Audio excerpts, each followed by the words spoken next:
Bonjour, chers étudiants, étudiantes, ravi de vous revoir à travers ce cours magistral assuré à distance.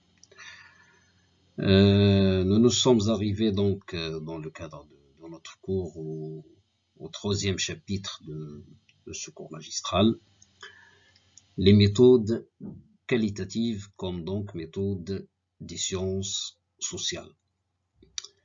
Comme je l'ai précisé au cours de la séance précédente, les méthodes qualitatives, comme les méthodes quantitatives, sont considérées comme des méthodes de collecte d'informations. Ce sont des méthodes de collecte d'informations utilisées par le chercheur dans le domaine des sciences sociales. Ces méthodes de collecte d'informations permettent aux chercheurs d'avoir une idée sur un fait ou un phénomène social qui se développe au sein de la société.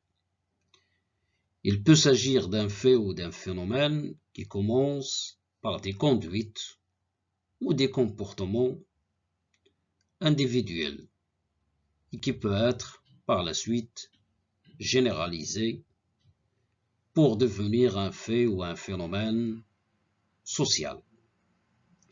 Et donc, pour comprendre ce fait ou ce phénomène social, le chercheur est obligé de collecter les informations nécessaires et pour les soumettre à l'étude, à l'analyse, à l'explication et à la compréhension.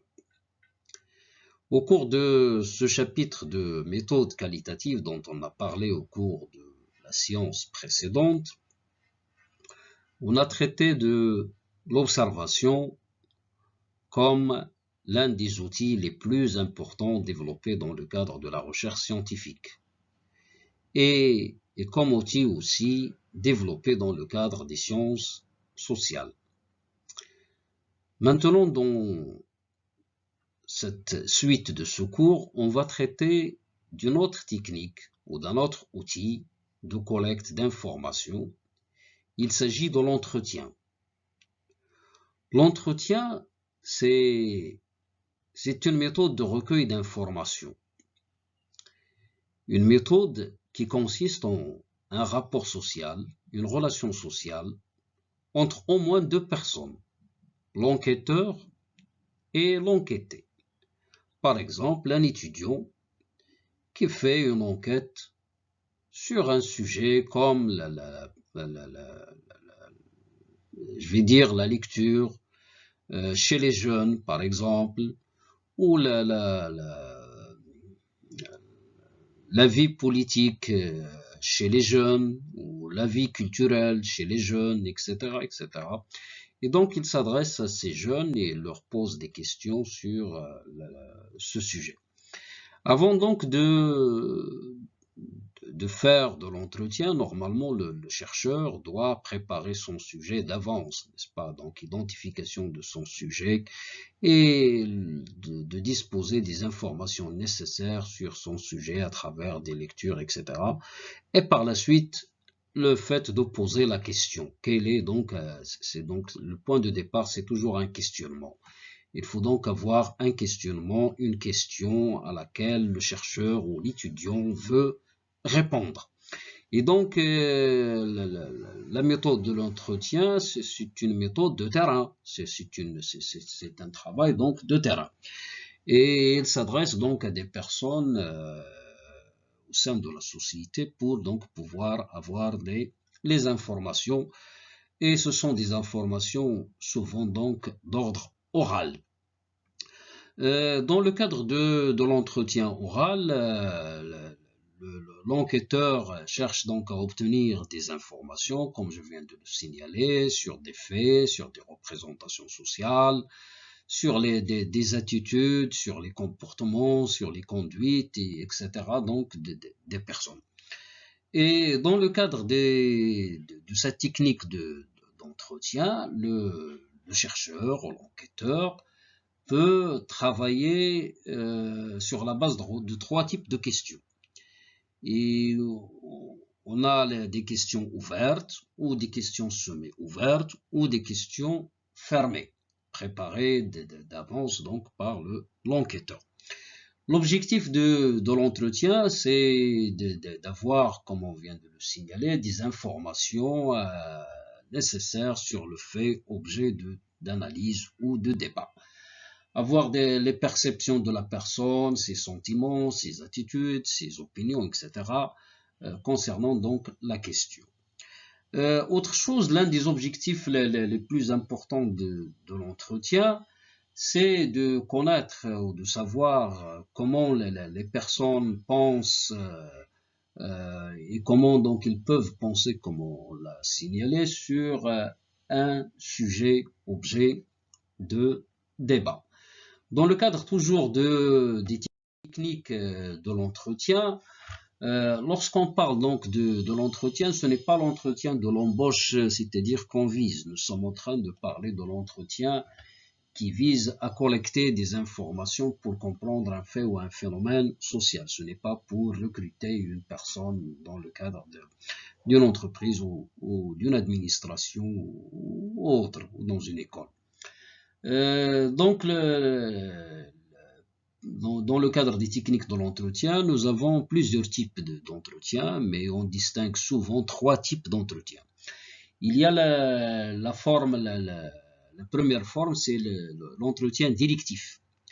Et c'est un type qui s'apparente au questionnaire, qu'on trouve dans le cadre des méthodes quantitatives. Dans le cadre de ce type, l'enquêteur pose des questions selon un protocole strict fixé à l'avance, mais l'enquêteur, il prépare d'avance ses propres questions, puisque déjà il prépare, c'est-à-dire son thème objet de débat. Et par la suite, il prépare ses questions. Et il s'adresse directement donc à l'enquêté. Il peut lui poser des questions ouvertes, il peut lui poser des questions semi-ouvertes ou des questions fermées. Et donc la durée de cet entretien directif, il est limitée, il est très limité. Il peut prendre 1 heure, il peut prendre une demi-heure, il peut prendre 1 heure et demie, etc. Et par la suite, donc l'enquêteur parvient donc à avoir les informations nécessaires concernant son sujet. Puis il y a donc le deuxième type, c'est ce qu'on appelle l'entretien semi-directif. C'est un entretien qui porte sur des thèmes qui sont un thème ou des thèmes qui sont identifiés par le chercheur comme pour l'entretien directif. Mais dans ce cas, l'enquêteur, il donne, si j'ose dire, une marge de liberté pour l'enquêter, pour s'exprimer sur la question ou les questions posées par le chercheur, par l'enquêteur ou par le chercheur. Et donc, dans ce cas aussi, le chercheur, il essaie d'éviter, c'est-à-dire d'enfermer l'enquêté donc dans les questions donc posées par l'enquêteur. Le troisième type d'entretien, c'est ce qu'on appelle l'entretien non directif ou libre. Dans ce cas, l'enquêteur il ne prépare pas des questions, mais il a un thème. Et il vient, donc il contacte la personne, et souvent ce sont des entretiens qui portent sur la biographie d'une personne ou peut-être une personnalité politique ou une personnalité du monde de l'économie ou du monde de la politique ou du monde de l'art ou du sport ou autre, ou du champ militaire ou autre. Et donc il s'adresse à la personne sur un thème qui est proposé donc par l'enquêteur, Et l'enquêté, il donne son accord et il fixe, bien sûr toujours, il fixe une date pour la rencontre dans un lieu aménagé, etc. Il faut toujours donc avoir l'accord de l'enquêté pour faire ce genre d'entretien. Et ce sont souvent des entretiens qui portent sur des questions concernant donc le passé de cette personne, concernant la gestion d'un domaine ou ses rapports avec telle ou telle personnalité ou autre.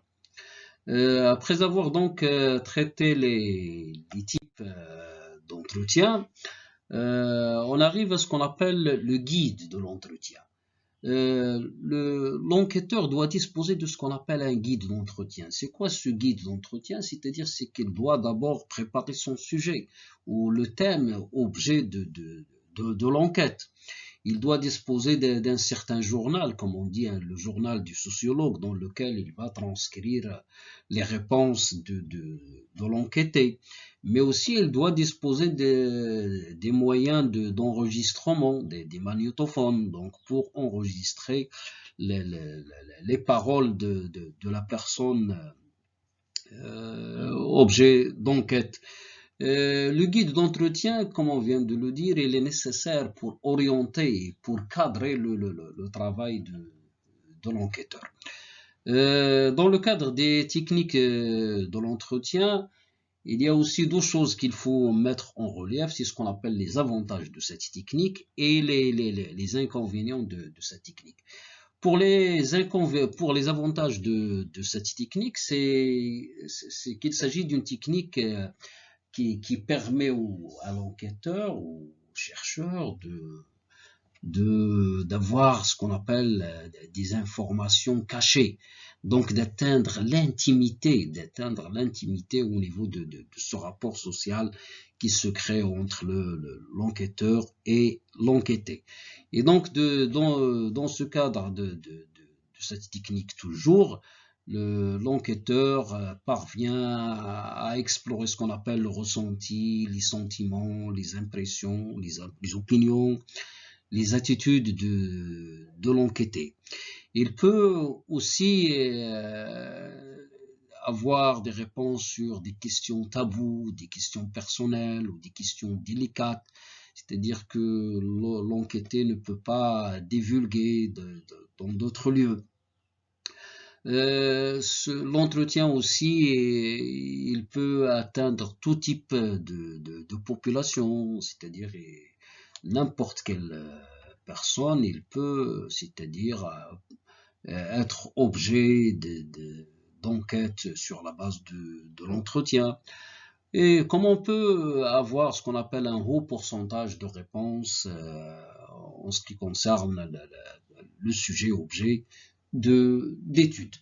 Les inconvénients, c'est que l'entretien, c'est une technique aussi très difficile. C'est une technique qui nécessite de la part de l'enquêteur la maîtrise de l'entretien, par exemple, semi-directif. Car vous êtes dans une relation sociale avec l'enquêté, donc il faut savoir comment poser les questions, le moment nécessaire pour poser les questions, comment faire ce qu'on appelle la relance ou créer l'interaction et le recul aussi vers des questions peut-être qui n'ont pas été bien explicitées, etc. Donc c'est très important de maîtriser donc cette technique. Aussi c'est un outil qui demande beaucoup de temps, ce qu'on appelle le chronophage, donc beaucoup de temps pour traiter les informations donc recueillies, pour faire le dépouillement, pour faire la retranscription, pour faire l'analyse, etc., etc. L'enregistrement papier dans ce cas, il est très difficile. Donc il faut toujours disposer de ce qu'on appelle un magnétophone pour faire ce genre d'enquête. Aussi, il y a une chose très importante, c'est qu'il faut ce qu'on appelle éviter l'intervention de l'enquêteur dans les réponses de l'enquêté, pour garder un certain degré de neutralité au niveau des questions posées, au niveau donc de la collecte des informations. Voici donc pour cette technique d'entretien.